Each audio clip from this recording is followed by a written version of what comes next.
it's fine. Boy, I have to reboot every time. I haven't done this a lot, but every time I seem to screw it up no matter what I do. So thanks for hanging in with an old guy who learning new tricks. Actually, I have an MBA in computers from the 70s. So at that time, the computers were bigger than this kitchen I'm in. And I used to write code for those computers. I used to do it on punch cards. You people don't even know what punch cards are, do you? And it was so funny because I was writing codes. So you write thousands of lines of code on punch cards, and you'd be walking down to the computer room with a tray of punch cards. And there were one or two times I dropped the punch cards, and I got to put them all back in order. I mean, that's the biggest disaster that you could have in coding in those days. And there were big machines. You had to punch the card up. I mean, the machine for writing the punch cards is bigger than the freezer. But that's technology. It changes. Everything changes. And now we live in the age of Google. And what I'm trying to do is arm you against Google, because Google is great. I mean, my computer science degree really is in database, so I appreciate the database aspect. But people are using it not as a database, as a reference, but finding help and money and information on anything. And you can't do that. Because if you do it and you think it has everything, what I fear is people are going around thinking, oh, I can't get help because I didn't find it on Google. Nonsense. And it's not how much you try to find it on Google, just bury it. You're fighting, the biggest company in the world, because their motive is different than yours. I mean, I see our lives as having two different motives. One is capitalism. We got to make money to feed ourselves and to do stuff, and then that's important. But the other is community and helping each other and things like that, the neat stuff in life, like your family. You wouldn't charge your family for love, will you? No, but that's what Google is about. That's what capitalism is about. We charge for everything. And so Google figured out how to make so much money out of doing this. So you have to really arm yourself, because everybody, you have the smartest people in the world, you're working to get your money. Because you're going to be there, so they want to get your money, and they know you're there. So how do you arm yourself? Well, you know the options in life. That's what it's all fine. I mean, they have the right to do this, and you have the right to use it with your not. But to me, what's more important, you have to have the right to find the help you need. And so you have to use other tools in our community. And what we're forgetting to use is the library. And I think of that because they just appointed a new librarian, the Library of Congress. When I came to town in the information business, that's after my computer business failed, I got information for Fortune 500 clients. And the biggest source of information I used to use was the Library of Congress. That was the largest source of information.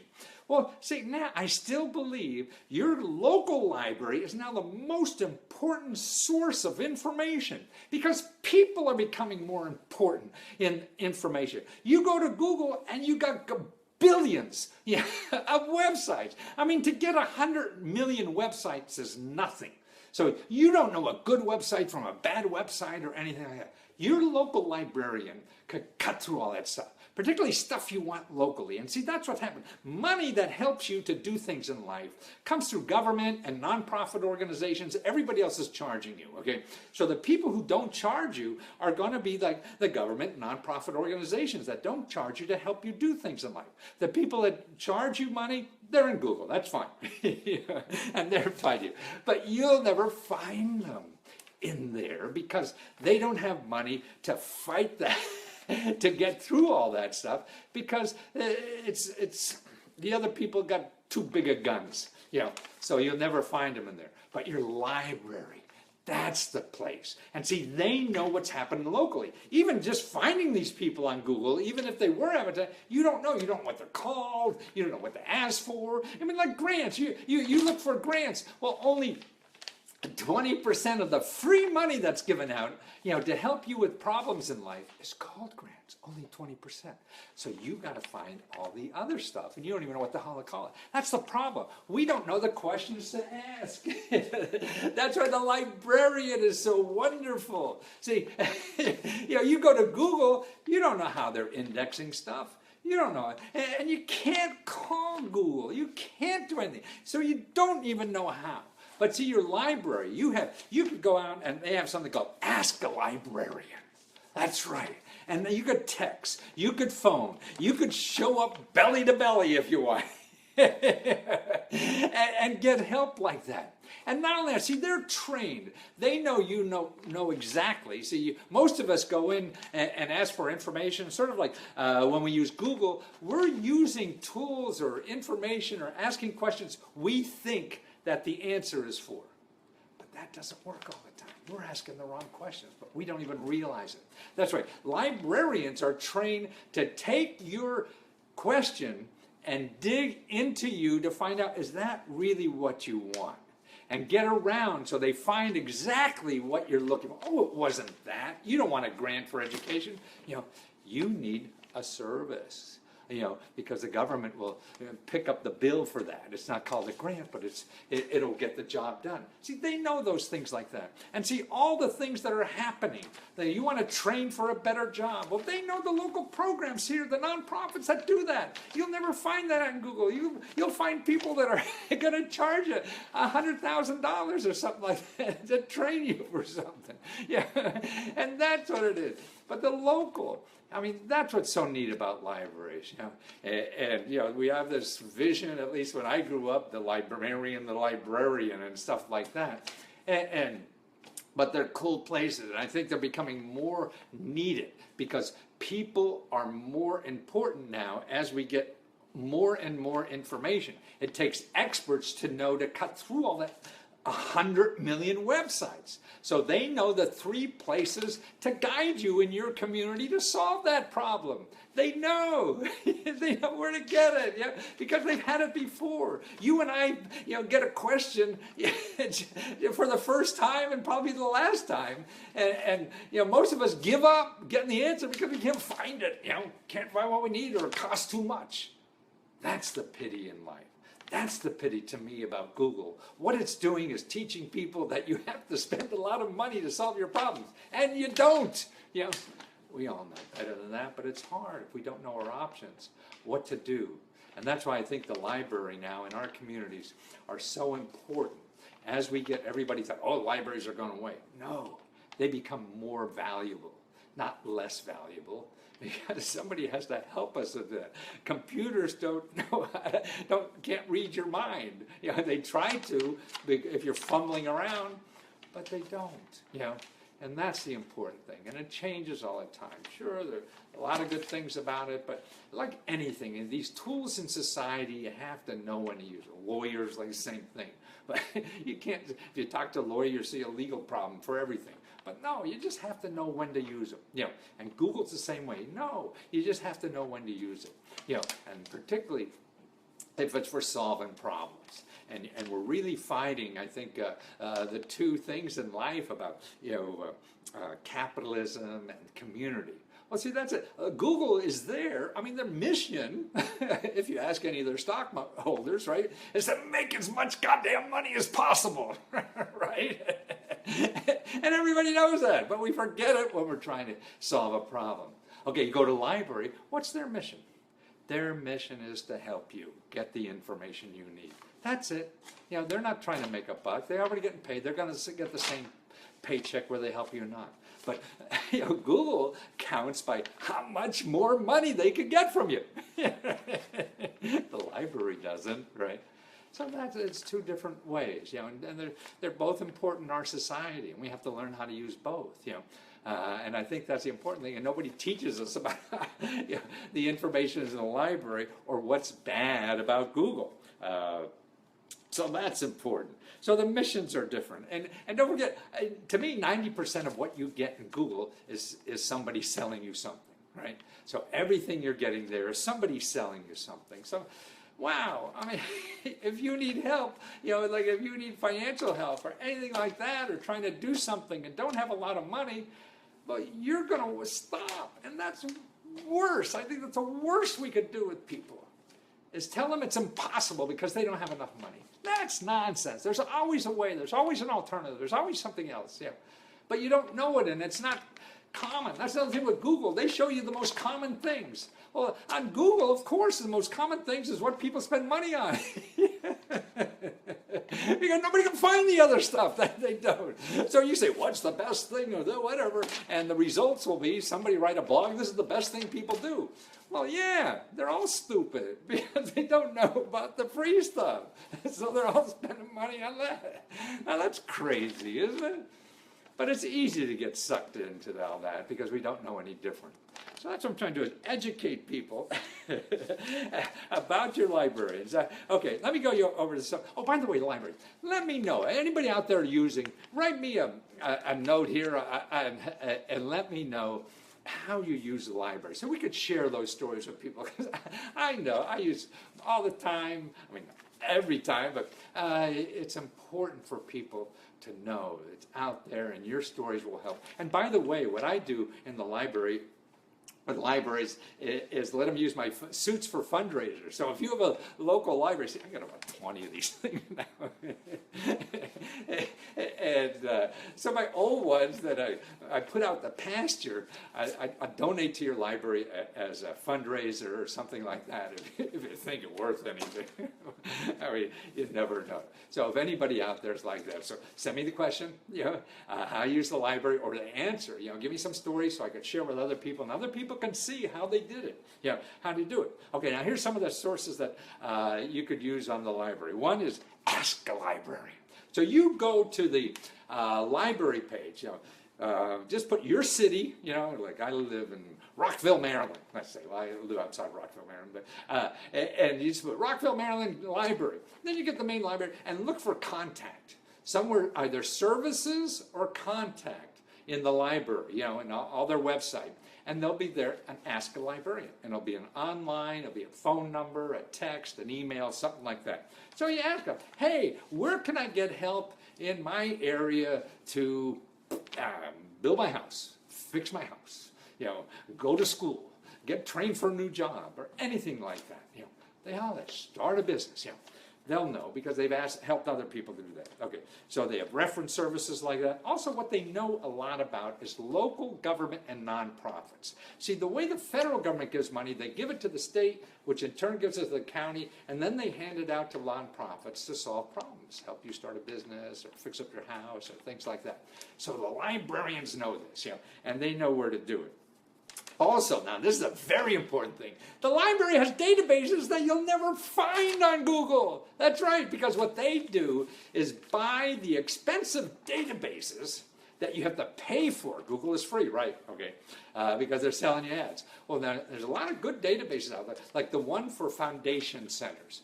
So now that's organizations. There's about 140,000 foundations that give out money. So these are grants by not government, but by organizations that give out grants. 95% of them don't have a website, so you're never going to find them on Google ever, no matter how smart you think you are. But the library has them for free, because if you want to buy that website to use it yourself, it could be $1,500. That's it, because they make money doing that stuff. But it's free to the library. And the librarian even trains you how to use it. It depends on every library is a little different, so how big and things like that you are. If they don't have it, they probably know a library that does, that you could use this database. See, wow. See, you're never going to get it. So if you're looking for money, you have to know that. You want to start your own nonprofit and find out, that's where that database is, and you have to know about it. They have information, they have so much stuff on jobs and job training and stuff like that, so you want to do. Now, a lot of libraries are getting stuff like 3D printers for you to use. So you want to go make a new pair of shoes. You need yellow shoes to match your outfit tonight. You can run down the library and print out size 11.5 shoes in yellow to do it. And that's awesome. That's my dream anyway. Also, what I've seen a lot now is they're having free GED training and classes and everything for free. This could cost you hundreds of dollars. So these are people in the community that really don't have a high school diploma yet. So you can get a high school diploma for free at the library. So check if your library has that. Free language. You want to learn English or you want to learn Mandarin like me. They'll hook you up for free with somebody you meet at the library and practice and teach that language. Or learn your language, speak the language, to practice and get better at it. So you want to learn French, you want to learn Spanish, or whatever. So that's free. You go online to find that. Somebody's going to charge you $40 an hour to do that, But it's free in your community because they love you. They're doing it from love. And that's to me what capitalism prevents us from doing is things just for love. When we start counting our success in life just by dollars, now how much money? So it's not coming from the heart. So you're doing something from your heart and loving and doing it. And that's the joy in life, just wanting to give it so much and give it up so much. So capitalism cuts out, you can't do that for love. You got to charge a hell of a lot. No, actually we have to do both. That's what it is. So that's what a lot of people want to do things for love because they just enjoy doing. They have a gift to give to the rest of us, and that's what life's about. I think giving our gifts to the other people, and how much can you give before you die? So if everything is quantified by dollars and you're thought nonsense unless you're making a lot of money at something, and then people aren't paying for that. I still want to give it. I want to do it. And this is a way to do it. Or another way. Okay, also, you know what libraries are starting to get now? Hotspots, Wi-Fi hotspots you can take home. Because now, you're on you can't watch me if you're not online, right? So a lot of families, I forget what it is, it's a considerable amount, and those with lesser income aren't online, so they're giving out, I know New York has it, a couple other places, you get a Wi-Fi hotspot you take home and have Wi-Fi for free. It's like a library card, but there's a Wi-Fi card. Also, remember, a neat thing about libraries, you could hold a meeting there. You got a bunch of anarchists. You want to turn. You want to change the world or something. You could have your anarchist meeting at the local library. They have free meeting rooms for anything. Or more importantly, you have an idea about a book or whatever. You write a book and want to promote it or whatever. They don't want you to sell things, but you could give a lecture on the topic of your book at the library. And they promote it. You're in the catalog. Hey, next Thursday night, Lesko's going to come and talk about, I don't know what the hell he's talking about. He's such a windbag. but he'll be here. So that's all free, So they do your publicity, And actually what I've seen too in a lot of libraries now, and I have an interview of one of these people that will really, because people are so technophobic or whatever, afraid of technology, they'll help you set up like Facebook or your Etsy store or whatever, one-on-one. Train you like that. I mean, there's a lot of free training, that librarians would do to get people in the technology age. Remember, these are information science people. This is what they're trained at, And they know the options that are around, and they can help you with that. So they're just a wonderful thing. And I think the most important thing, it's easy to forget about them because we're so Googleized, in our life. And just remember one thing. I mean, Google's there to make as much money as they can, The library is also there to help you solve problems, get information. They have stuff that Google never will know about. Other stuff, Google, you'll never find in Google, even it's there. Once you find the name of that place, then you can find it in Google, but you have to know goddamn name first. Like we have a nonprofit here in our community that trains you like in like 3 or 4 months to get a cybersecurity degree. And you get a job of like 40 grand with just a high school diploma. Right, see, that's a supply and demand, and they're training for free. But how are you going to find them? You'll never find them, on Google. But you will at your library. And if you're looking for me, it's leskotutor.com. And I just came up with a new report. I'll show you 300 places to get free money during the Trump administration now for paying your bills.